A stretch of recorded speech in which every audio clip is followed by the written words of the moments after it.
africaine, c'est à peu près ça. C'est-à-dire, c'est une suite, hein? c'est une suite de monologues qui, d'une voix assez monocorde, finit par, en réalité, faire une monotonie. Pourquoi? Principalement, ce qu'on a entendu des voix... Mais dans cette monotonie, on l'a quand même écouté. Voilà, c'est ce que je disais d'ailleurs. Ouais. Principalement dans cette voix africaine, on a entendu... C'est vrai, on a tout entendu, il y a une diversité. Certains ont parlé des questions, comme le président de la République a parlé des questions d'une portée beaucoup plus importante, générale, sur les besoins mondiaux, etc. Il y a maintenant, ce qu'on a entendu aussi, c'est que les pays africains sont allés parler du pouvoir et de l'éternelle justification de leur arrivée au pouvoir. Ceux qui sont arrivés au pouvoir par n'importe quelle voie, chacun est venu se justifier, chacun est venu se dire lui-même que voilà, moi je fais ceci, moi je fais cela. Au lieu de nous présenter les actes, les actions et ce que vous avez à faire pour améliorer, ce que vous avez fait aussi pour améliorer la vie au quotidien de chacun, mais on est revenu sur les questions de pouvoir, la démocratie, c'est pas bon, c'est bien, etc. Donc en réalité, une sorte de monocorde qui entraîne principalement à la monotonie parce que c'est déjà des couplets déjà entendus et qui peut-être n'ont pas une certaine résonance particulière, voire différente. Mais il y a aussi un autre couplet qu'on entend en général à l'Assemblée générale, c'est qu'il y a toujours des clivages. C'est-à-dire, par exemple, on voit bien que le président ukrainien était venu, le président russe n'étant pas présent, représenté, et les deux sont toujours dans des discours, des discours clivés. Chacun dit ce qu'il pense contre l'autre obligatoirement. Mais dans le monde aussi, c'est la même chose. Les pays riches viennent dire que certains pays ne respectent pas les règles fixées pour tout le monde. Ces autres pays viennent dire que les pays riches exploitent les autres. Voilà. Donc il y a ces clivages-là, ce sont des vieux discours qui sont des monotonies pour une certaine manière. Là où je trouve maintenant les gens qui ne font pas de la monotonie et qui sont fascinants, ce sont des Asiatiques. Moi, je trouve que l'exemple, surtout pour nous Africains, on devait prendre sur eux. Les Asiatiques, on ne les entend jamais. Il n'y a jamais un mot plus haut que l'autre. Les assemblées sont là, on est sur des réseaux sociaux. Vous avez entendu quel est le discours d'un président asiatique? Non. Ils sont dans l'action. Ils sont dans l'action et dans un besoin de développement constant. La preuve en est, c'est que beaucoup de pays asiatiques aujourd'hui font partie du G20. Vous avez l'Indonésie, vous avez beaucoup de pays qui sont développés, Singapour, Corée du Sud, Japon, Chine. Ce sont des géants, des grands aujourd'hui qui ont réussi quelque part à affaiblir l'hégémonie européenne, sinon occidentale, sur l'économie mondiale. Ils ont réussi à peser. Mais est-ce qu'ils ont pesé avec les mots? Est-ce qu'ils ont accusé quelqu'un d'être à l'origine de leur sous-développement? C'est à peu près chez nous. On a ce discours, on le ressasse à l'envie, et finalement, qu'est-ce qu'il nous donne? Qu'est-ce qu'on gagne? Et quelles sont les actions qu'on pose? L'arrivée au pouvoir, vous êtes arrivé au pouvoir, ça, c'est votre pays, vous êtes indépendant. Donc, vous êtes arrivé au pouvoir d'une manière ou d'une autre, vous êtes indépendant, souverain, personne n'a d'ordre à vous donner. Ça, c'est pas de ça qu'on a besoin et c'est pas cela qu'on a envie d'entendre. Les Japonais, les Chinois, quand ils viennent parler, ils parlent des questions de développement, ils parlent des questions d'accords politiques, d'accords... Et vous savez que les pouvoirs en Asie, ce sont des pouvoirs en général très stables. En Chine, par exemple, le PPC, le Parti communiste chinois, ça fait 100 ans. Je ne coupe pas, mais déjà, quand on a parlé d'agriculture, c'est déjà... Oui, je parle, je n'ai pas dit que tous les chefs d'État se sont inscrits sur cette même lancée. Mais ce qu'on a entendu résonner fortement, c'est ceux qui sont venus défendre... En Afrique, c'est presque les mêmes mots qui reviennent.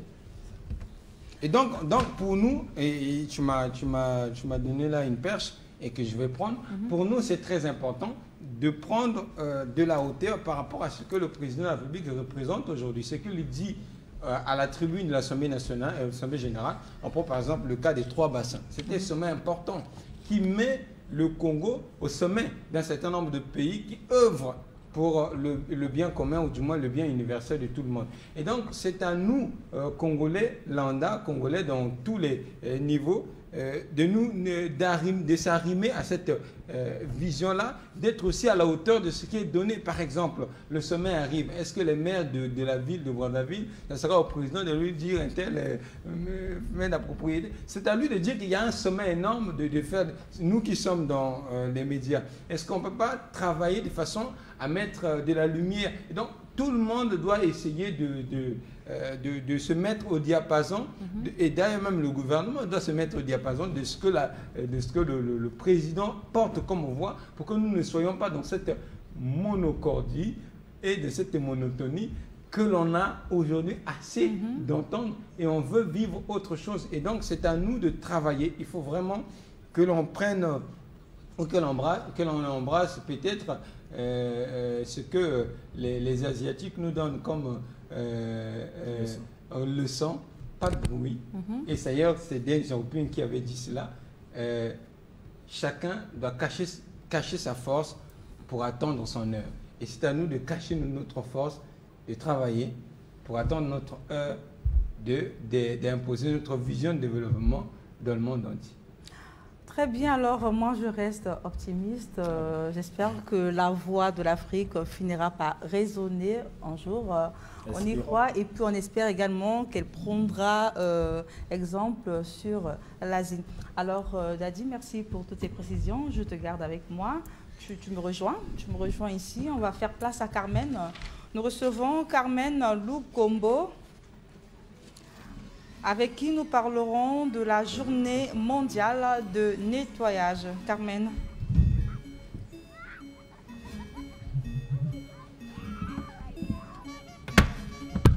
Bonjour Carmen. Ah, bonjour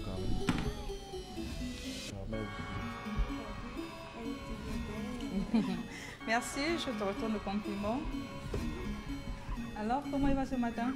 Ça va par la grâce de Dieu. En tout cas, ça se voit que tu vois. Ça se voit que ça va. Oui, elle est en face de moi. Ok, alors Carmen, avec toi, nous parlons de la journée mondiale du nettoyage. Alors, dis-nous, qu'est-ce qu'on peut retenir de cette journée? D'abord, la journée mondiale du nettoyage a été lancée en septembre 2018 dans 150 pays du monde, bien sûr.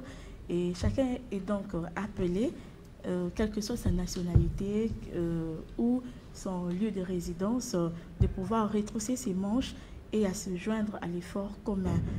Parce que non seulement cela va réveiller la conscience, va réveiller ou renforcer sa conscience citoyenne, mais la planète s'en trouve certainement beaucoup plus propre.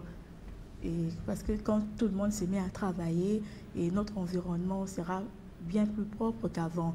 Et ce n'est pas seulement devant nos parcelles ou soit dans des marchés comme on le voit, surtout que ça ne se fait pas aussi comme ça a été dit. Mais même dans notre entourage, dans la maison, vous pouvez faire le nettoyage. Parce que le nettoyage, ce n'est pas seulement balayer votre devant la boutique ou soit dans les marchés. Vous pouvez aussi nettoyer votre maison, faire le nettoyage à eau. C'est comme ça. Alors, Carmen, comment organiser une journée de nettoyage? Organiser une journée de nettoyage, il faut, en fait, ça peut se passer en 2 étapes, s'il faut le dire. Choisir d'abord un site où vous pouvez aller nettoyer. Je peux donner plutôt un exemple. Nous sommes une association, nous sommes une ONG. On se dit, ben voilà, nous allons aller, nous choisissons un site tel que le CNR TV. On s'est dit, nous allons aller au CNR TV et nous irons aller faire le nettoyage. Et nous sommes ensemble avec les autres parce qu'on ne le fait pas seul. Vous êtes en collectivité et vous vous mettez à nettoyer et vous avez des outils parce que vous ne pouvez pas aller nettoyer avec vos mains. Vous avez le balai, vous avez la houe, vous avez tout ce qui peut faire que vous puissiez nettoyer un site ou bien un lieu, par exemple. Et faites un plan sur la façon dont vous allez nettoyer et éliminer les déchets. Parce que vous n'allez pas seulement venir et puis nettoyer le CNR TV. Ça, ce n'est qu'un exemple. Vous venez d'abord, vous regardez le lieu, vous regardez comment est-ce que vous allez procéder pour le nettoyage. Parce que ça ne se nettoie pas vac et vac. Alors, on va suivre en image, on prend l'esplanade de la gare centrale. Si la propreté chasse la maladie, l'insalubrité, quant à elle, est source de la pollution de l'air, de l'eau et autres, ainsi que l'exposition aux substances chimiques dangereuses pour la santé, causant d'innombrables maladies graves. C'est le risque auquel sont exposés tous ceux qui passent du temps ici à l'explanade de la gare ferroviaire centrale de Brazzaville, où des tas d'immondices sont déversés tous les jours par les populations. C'est quand même décevant pour voir que ce site soit abandonné, parce que c'est quand même un site historique. C'est la grande gare et puis la statue qui est là caractérise un symbole historique dans notre pays. C'est quand même le symbole de la liberté, c'est un site historique. L'abandonner comme ça, c'est pas bien. Parce qu'en dehors de cela, c'est aussi un site qui accueille parfois les gens. 18h, 19h, les gens peuvent venir s'asseoir ici. Et c'est un peu, surtout à l'époque, lorsqu'il y avait toutes ces pompes qui fonctionnaient normalement, c'était un site qui attirait. Et aujourd'hui, je ne sais pas pourquoi c'est abandonné comme ça à quelques encablures de la primature. En passant, je vois la saleté tout près de la primature. C'est pas trop bien. En plus, c'est pas en fait de la primature. En plus, ils sont carrément dans la ville. Non, c'est pas trop pendant. Il doit mettre la propriété dans la ville. Une situation inquiétante face à laquelle certaines personnes indexent les services d'assainissement habilités. La mairie est là, c'est leur travail. Il faut que l'État congolais prenne l'initiative de nettoyer la ville. D'autres Brazzavillois estiment par contre que c'est l'incivisme des populations qui est à l'origine de cette pollution. De l'incivisme que les autorités doivent forcément réprimer pour faire retrouver à Brazzaville sa beauté d'antan. Voilà, de retour sur ce plateau, c'était une image justement sur l'insalubrité à l'esplanade de la gare centrale. Alors Carmen, qu'est-ce qui fait que la population jette les ordures à même le sol? Mais je dirais tout simplement c'est un problème de... comment je peux dire ça? Oui, ça aussi. Et nous ne sommes pas très habitués comme chez les autres. Vous avez un bout de papier, vous avez des ordures, il faut chercher des bacs à ordures pour aller jeter. Et je verrai quelqu'un manger une mangue et puis en plein goudron, il jette la peau des... Ça relève aussi de la mauvaise éducation, non? Parce que je pense qu'à Brazzaville, nous avons désormais des bacs aussi de beignets. C'est les gens qui ont des comportements. Elle peut manger aussi des beignets, elle jette. Et je pense qu'il faut beaucoup d'amendes, il faut beaucoup de punitions aussi. Mais avant punition, il faut d'abord l'instruction. Oui, mais ça a déjà été Mais le fait déjà d'avoir déposé des bacs à ordures sur les chaussées... C'est une culture, parce que c'est pas une loi qu'on donne le matin et puis à midi, c'est respecter la lettre. Non, il faut continuer toujours à éduquer, c'est ça. Mais moi je dirais même que c'est un problème de mentalité aussi, parce que ça aussi on ne peut pas vous éduquer pour ça. Vous savez bien que c'est un déchet. C'est même la mentalité, on n'a pas cette mentalité-là. Regarde, on n'a pas cette mentalité-là. Dès que tu finis de manger, tu cherches une poubelle ou bien une bac à ordures pour aller jeter vos saletés. Vous comprenez? C'est un peu ça. Et c'est pas donné aussi à tout le monde d'aller chercher des bacs à ordures. Tu vois, même moi quand je mange quelque chose, je tiens ça. Je tiens de ne pas jeter la saleté sur la chaussée. Il y a d'autres citoyens qui s'en foutent. Mais moi j'étais dans un aéroport où même des mégots de cigarettes, dès que tu finis, tu jettes, il y a quelqu'un qui est là. Son travail n'est que... Il est en train de retirer les mégots. Mais après, ça doit te gêner que quelqu'un d'autre vienne ramasser ce que tu as jeté. C'est son travail. Non, ça c'est le principe. Oui, c'est ce que je te dis. Ça c'est le principe. Mais le point c'est qu'on ne va pas te poursuivre partout. Même chez toi, on ne va pas te poursuivre. On ne va pas avoir quelqu'un derrière toi tout le temps pour ça. Moi, je dis par rapport au travail, le travail de chacun. Maintenant, c'est ce que Carmen vient de dire. Mais c'est vrai, il y a parfois l'incivisme. Mais il faut toujours continuer à... pourquoi on parle de rééducation? C'est parce que l'éducation n'était pas peut-être achevée, mais pourquoi la rééducation? Moi, je pense qu'il faut mettre des sports. Même dans la Bible, on dit là où l'intelligence de l'homme s'arrête, c'est là où commence l'intelligence de Dieu. Donc, à un moment donné, quand le mot n'a plus de force pour donner là à ce que quelqu'un respecte les choses, il faut que la punition, la chicotte arrive. Mais regardez, mais quand tu es habitué, je prends dans les cités, hein, les quartiers reculés, tu es habitué à lui reverser la saleté. Non, lors de ta parcelle, par exemple, ça s'est fait aussi. Ou bien, quand nous voyons là, parfois, sur les ruelles, il y a des tas de voiries. Mais ils n'ont pas de bac à dur, mais ils sont habitués comme ça. Il a fait peut-être 10 ans, il a reversé seulement la saleté au niveau des ruelles. Mais ça devient une habitude. Il y a des gens qui doivent payer même 100 000, 200 000 francs d'amende, ça va aller. Regarde, même quand tu interpelles les gens, mais pourquoi tu jettes tes ordures par terre? C'est pas toi qui viendras changer le Congo. La fois de dire ça, regarde les mentalités des gens. Tu vois. Et pourtant, on te dit de bonnes choses. De grignoter ses cacahuètes, ben oui. Il est dans le bus et puis il jette par terre, il jette sur la chaussée. Ben oui, c'est comme ça. Quand tu lui dis, il voit ça mal. Alors, donc, sans plus tarder, nous allons suivre un reportage sur la journée mondiale du nettoyage. Le World Cleanup Day, c'est le jour où on est censé nettoyer la planète entière. C'est vraiment important de venir nettoyer cette plage. Sur la plage de Gosselin, Remire-Montjoly, ils sont venus nettoyer le littoral. Et il y a du travail. Les déchets s'amoncellent un peu partout. Un décor idyllique, gâché par les poubelles. C'est des endroits où j'ai passé mon enfance, par exemple, et c'est dommage que ce soit sali au fur et à mesure. On a surtout ramassé des bouteilles de bière. Très souvent, on boit un coup, on jette ça là, sans penser aux conséquences. Étonnamment, j'ai trouvé aussi une jante de roue. Je ne pensais pas que les gens jetaient ces choses-là aussi. Peu de bénévoles pour cette journée mondiale du ramassage des déchets. L'environnement, c'est un sujet qui ne mobilise pas en Guyane. Pourtant, l'enjeu est de taille, au regard du nombre de sites pollués sur le territoire. C'est difficile, on essaye via les réseaux sociaux de communiquer sur nos actions, mais c'est vrai que la population a du mal à se déplacer pour ce genre d'événement. Un peu plus loin, à l'ombre des arbres, un groupe de jeunes se prépare pour une fête d'anniversaire. Eux aussi ont dû nettoyer les lieux avant de pouvoir se mettre en place. C'est assez sale un peu partout d'ailleurs. On remarque partout où on va, il faut nettoyer au préalable avant de pouvoir s'installer. Régulièrement, des opérations ramassage de déchets sont organisées sur cette plage.